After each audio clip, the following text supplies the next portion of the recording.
ഇയാൾക്ക് പരാതിയില്ലെന്ന നിലയ്ക്ക് സാറിന് പോകാം. സാർ ഇനി എത്ര കഷ്ടപ്പെട്ടാലും ഇയാള് പരാതി തരില്ല.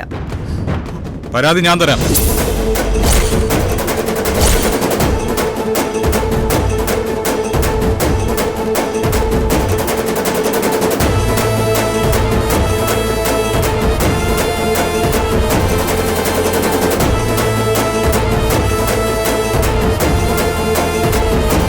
സർ, കംപ്ലൈന്റ് ഞാൻ തരാം.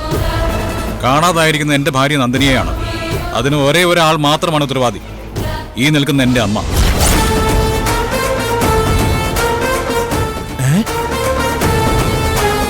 സൂര്യ,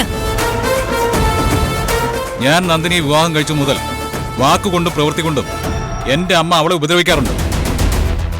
നന്ദിനിക്ക് എന്തെങ്കിലും സംഭവിച്ചിട്ടുണ്ടെങ്കിൽ അത് എന്റെ അമ്മ തന്നെ ചെയ്തതായിരിക്കും.